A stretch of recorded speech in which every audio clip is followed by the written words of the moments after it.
So வானாக மக்களே, so சீசனோட எண்டுக்கு வந்தாச்சு. சீசனே முடிய போகுது. இன்னும் ஃபினாலே ஸ்டேஜுக்கு 2 நாட்கள் தான் இருக்கு. பட் இந்த சீசனை பொறுத்தவரைக்கும் உங்களுக்கு நல்லா ஒண்ணு தெரிஞ்சிருக்கும். ஆரம்பிச்சதும் தெரியல, முடிய போறதும் தெரியல. ஏன்னா கடைசி வாரங்கள் விடுங்க, கடைசி நாட்கள் கூட இவங்க வன்மத்தை கக்கிட்டு இருக்காங்க.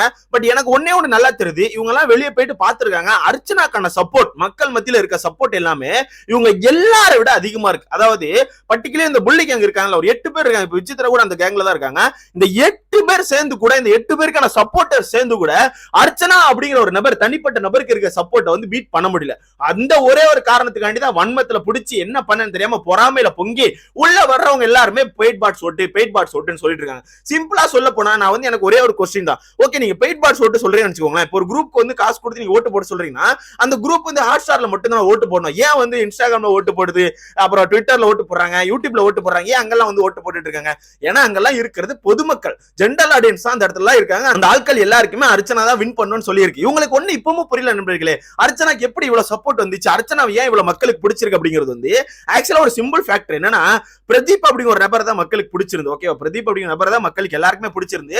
பட் அந்த ஒரு நபரை இவங்க எல்லாருமே சேர்ந்து முதுகுல குத்தி ஒரு ஃபேக்கான ஒரு ரீசன் வச்சு குத்தி அனுப்பும் போது எல்லாருமே காண்டுல இருந்தாங்க. அது மட்டும் இல்லாம பிரதீபை வெளியே அனுப்பிட்டு அந்த ஒரு வாரம் வந்து இந்த வீட்டையே மொத்தமா ஒரு மாதிரி தலைகீழ போட்டு புள்ளி பண்ணி எல்லாம் எங்க கீழே தான் இருக்கணும், நீங்க எல்லாம் எங்க காலு கீழே அப்படின்னு மாதிரி பயங்கரமா அட்லியும் பண்ணாங்க. அந்த ஒரு வாரத்தோட கடைசியில அர்ச்சனா அப்படிங்கிற ஒரு கேரக்டர் வந்து என்ன பண்ணுச்சுன்னா, இந்த கேரக்டர் எல்லாரையுமே அடிச்சு ஓட விட்டுச்சு, எல்லாரையுமே கதற விட்டுச்சு. உட்காரே மரியாதை கூட அப்படி சொல்லிட்டு பயங்கரமா கதற விட்டாங்க. சோ அந்த ஒரு சீன் நடக்க போய் தான் மொத்த சோசியல் மீடியால இருக்க பவரும் சேர்ந்து என்ன பண்ணுச்சுன்னா, அப்படியே அர்ச்சனாக்கு சார்பா எல்லாத்தையுமே திருப்பி அர்ச்சனாக்கு சார்பா ஓட்டுகள் எல்லாத்தையுமே மாத்தி விட்டாங்க. அதுல இருந்து அர்ச்சனாக்கான சப்போர்ட் வந்து பயங்கரமா பெருக ஆரம்பிச்சு. அது மட்டும் இல்லாம சிம்பிள் தான், இந்த வீட்டுக்குள்ள இப்ப மாயா பொறுத்தவரை எடுத்துக்கோங்களேன். இப்போ ஒரு நேரம் நல்லா தெரிவாங்க, உங்க கண்ணுக்கு என்டர்டைன்மெண்டா தெரிவாங்க. பட் மாயா வந்து ஆக்சுவலா என்டர்டைனர் கிடையாது. மாயா கடைசி வீக் ஃபுல்லா என்ன பண்ணிட்டு இருக்காங்கன்னா, அவங்க தப்புகள் அவங்களுக்கு தெரிஞ்சிச்சு, அவங்க இந்த வீட்டுல ரொம்ப கேவலமா இருந்திருக்காங்க தெரிஞ்சு, அதை மறைக்கிறதுக்கு இந்த என்டர்டைன்மெண்ட் பண்ணிட்டு இருக்காங்க. நல்லா தெரிஞ்சுக்கோங்க. எப்பா ஒரிஜினல் கேரக்டர் எப்படிவா மறைக்க முடியும்? இப்ப கடைசியில கூட பாருங்க, ஒவ்வொருத்தரை பத்தி கேவலமா பேசிட்டு இருக்காங்க, விஷ்ணு பத்தி கேவலமா பேசிட்டு இருக்காங்க. அர்ச்சனா கூட 2 வாரங்கள் நல்லா தான் பழகிட்டு இருந்தாங்க. இந்த கேங் யாருமே வீட்டுக்குள்ள இருக்க இல்லாத போது அர்ச்சனா கிட்ட நல்லா தான் பழகிட்டு இருந்தாங்க. பட் இப்ப அப்படி பாத்தீங்களா, மொத்தமா அப்படி சேஞ்ச் ஆகி என்னாச்சு, இவங்க கேங் உள்ள வந்தோடனே அப்படியே அர்ச்சனா ஆப்போசிட் பண்ணி அர்ச்சனா பத்தி டிஃபரெண்டா பேச ஆரம்பிச்சாச்சு. அர்ச்சனா பத்தி ஹார்ம்ஃபுல், செல்ஃப் ஹார்ம், அந்த மாதிரி சம்திங் ஒரு ரொம்ப கேவலமாலாம் பேச ஆரம்பிச்சு, அதை வச்சு சிரிக்கலாம் செய்யறாங்க. சோ இந்த லெவலுக்கு கேவலமான மைண்ட் செட் உள்ளவள் தான் இந்த குரூப். நல்லா தெரிஞ்சுக்கோங்க. முக்கியமா மாயா அப்படிங்கிற ஒரு ஆளுக்கு வந்து ஒரு கேவலமான மைண்ட் செட். அவங்க இருக்கணும்ப்பா, அவங்க வரணும். அவங்க வராம அவங்களுக்கு அந்த விஷயம் கிடைக்காம வேற யாருக்கா கிடைச்சுன்னா அவங்கள பத்தி கேவலமா பேசுவாங்க அப்படிங்கிறது நமக்கு நல்லாவே தெரிஞ்சு போச்சு. இப்ப கூட நீங்க கவனிச்சிருப்பீங்க பயங்கரமா பேசுறது. சோ மொத்தத்துல இவங்க எல்லாருக்குமே பொறாம தான். சோ சிம்பிளா சொல்ல போனா எல்லாருக்குமே பொறாம தான்.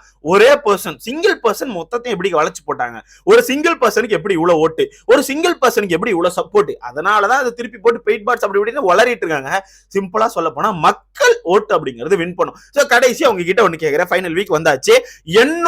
என்னோட கெஸ் நான் ஓனா சொல்றேன், இது வந்து அபிஷியல் சோர்ஸ்லாம் கிடையாது. சோ என்னோட கெஸ் தான் சொல்றேன். என்னோட கெஸ் படி எனக்கு தெரிஞ்சு விஷ்ணு வந்து இப்ப மிட் வீக் எலெக்ஷன்ல வெளியே போவாரு. சோ 5வது இடத்தை பிடிச்சு விஷ்ணு வந்து வெளியே போவாரு. 4வது இடத்துல எனக்கு தெரிஞ்சு தினேஷ் இருப்பாருன்னு நினைக்கிறேன். 3வது இடத்துல மாயா இருப்பாங்க, 2வது இடத்துல மணி இருப்பாங்க, முதல் இடத்துல அர்ச்சனா இருப்பாங்கன்னு சொல்லி என்னோட கெஸ். இது எல்லாமே நான் மக்கள் ஓட்டு அடிப்படையில சொல்றேன், மக்களுக்கான ஓட்டுகள் பேஸ் பண்ணி சொல்றேன். பட் இதுல என்ன சேஞ்சஸ் வர்றதுக்கான வாய்ப்பு இருக்குன்னு பாத்தீங்கன்னா, கண்டிப்பா மாயா வந்து இந்த வீட்டுல அதிகமா பண்ண மாதிரி அப்படி ஷோ பண்றாங்க. கடைசி ஒரு வாரங்கள் பயங்கரமா அவங்கள மட்டுமே ஷோ பண்ணி வச்சிருக்காங்க. அந்த ஒரு ரீசன் காண்டி அவங்கள கண்டிப்பா ஸ்டேஜ் கொண்டு வந்து 2வது பொசிஷனாச்சும் பிடிக்க வைப்பாங்க அப்படி சொல்லி எனக்கு ஒரு டவுட் இருக்கு. பட் ஓட்டுகள் அடிப்படையில் பார்க்க முடியும், மணிக்கு தான் இருக்கு அப்படிங்கிறது நமக்கு நல்லாவே தெரியும். மணி அண்ட் அர்ச்சனா இவங்க 2 பேரும் தான் டிசர்வ் அப்படிங்கிறது எனக்கு தெரியும்ப்பா.